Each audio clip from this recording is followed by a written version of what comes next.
So for many of us, music is a big deal. It's a major part of our life. In fact, there are points in time that we can reflect on when we hear a particular song, whether it's playing on the radio or we've picked up an album and placed it on the phonograph to play ourselves.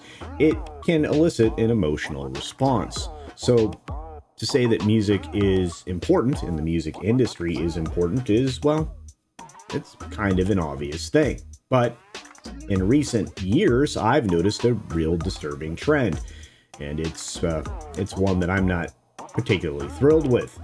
You see, top artists like Stevie Nicks and Shakira and Bob Dylan and Justin Bieber and a whole lot of others, and you can see I'm jumping all over the generations there. They've made some major deals to sell their entire music catalog, everything that they've ever put together. And that concerns me. In fact, right now, the entire Michael Jackson catalog is up for grabs, or at least 50% of it is anyway. Now, it is quite valuable. In fact, half of the rights to that catalog are worth about $1 billion. But is it a good idea to sell those rights off? Now, there's a reason that all of this is happening. There's a reason that content like this is valuable. It comes down to streaming. The growing demand for streaming of any type is, driven by a lot of different factors. Not only are there a number of streaming services out there, which obviously includes Spotify and Pandora as the two biggest bullies on the block, you have a lot of people interested in music catalogs for both television and film production. It costs money to have music, at least the licensing rights anyway. So there's a lot at stake here, and we definitely need to talk about that. But before we continue, please double check down below and make sure that you're subscribed, and hit that bell icon to make sure that you have all of your notifications turned on.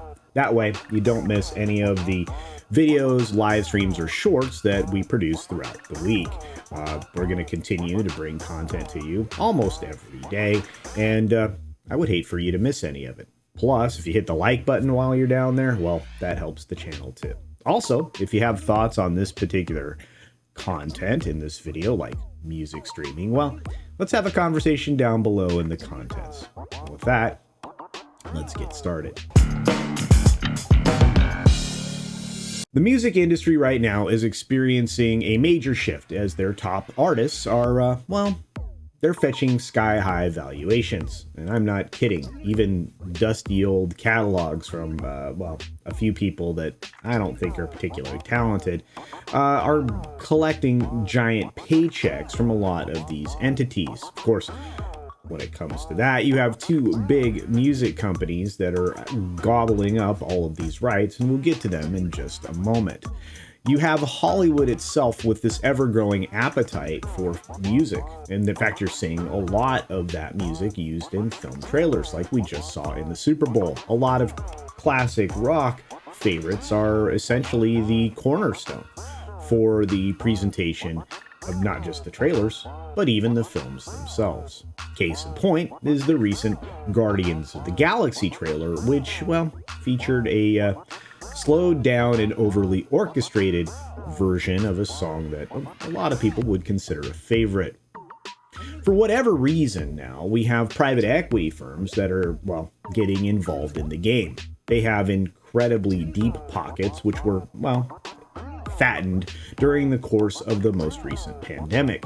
And that market surge has been pouring money into the music industry. In fact, it's enticing musicians to sell their rights for their songs or entire catalogs. Selling off these catalogs has been, a lucrative business opportunity for most of these entities, and it places the risk on the buyers. That's right, the people that actually purchase these from their songwriters. And that makes them have to work for it, or at least allow somebody else to come in and try to work for it through licensing deals and merchandise and many other types of opportunities. So this is artificially, in a reciprocating circle, boosting the value of each one of these catalogs, making it more and more costly. And when I mention licensing, like I just did, it's particularly lucrative because the catalog owners, well, they're raking it in every day. You have people that hear a song in a particular show, even if it's an older one like The Office or Grey's Anatomy, and they can go out and acquire that song. And of course, that reimburses the rights holder.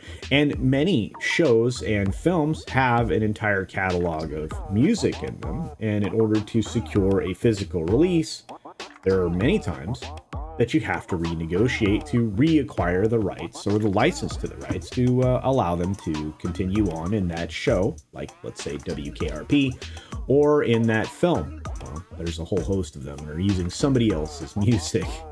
So the two biggest movers in this entire area are going to be Hypnosis and Primary Wave. And those are the two, as I said, biggest bullies on the block. And they're really changing the way that the music industry operates, because those are the two entities that are primarily jumping in on acquiring artist catalogs from Bob Marley, Fleetwood Mac, John Lennon, Neil Young, and Stevie Nicks, Ryan Tedder, Nelly. I mean, the list goes on forever. And of course, I already mentioned Michael Jackson. But with these entire catalogs, obviously, these companies are collecting money in the form of royalties, licensing, branding, and all of that, as I mentioned before. And it's kind of a shame, because those figures, those numbers, that money would have been going to the artists themselves. The problem is it comes in at a trickle, and a lot of these artists were never properly compensated for their material in the first place. Their catalogs were a little bit more than predatory, let's say that. Now, of course, if you're interested in other forms of media consolidation, I've done plenty of videos on that before. You can check one out right there. And, well, follow this rabbit hole a little deeper if you choose to. What's really interesting is the Ryan Tedder deal. It's significant because it marks a new phase in music catalog acquisition, where Wall Street firms obviously are getting involved here. And you're going to start seeing that more and more frequently, I'm afraid. But let me put the focus squarely on Hypnosis, which we were just talking about. In the years 2019 and 2020, they spent staggering amounts of money, as I mentioned before. In 2019, they spent $700 million to acquire 42 music catalogs, and in 2020 itself spent $670 million to acquire the rights to the 44,000 songs we were talking about. So when you add all these numbers up, that's $1.37 billion. And that was just over the course of 2 years, and they didn't stop. I mean, 2021 was huge, and 2022 was huge. And we've already started off with the Michael Jackson catalog up for grabs here in 2023. It's possible that great music could start disappearing, because, you know, if you don't have the physical media squirreled away, you may not have access to some of the most popular songs that maybe aren't fit for modern audiences. And, well, maybe actually tell you that perhaps you should rise up against your oppressors, which would be very bad for the current times, for some people anyway. At the end of the day, I would call this kind of the ultimate sellout. There's you actually calling these musicians sellouts, sort of, where you have just entire catalogs of somebody's life's work going into somebody else's, you know, bank vault.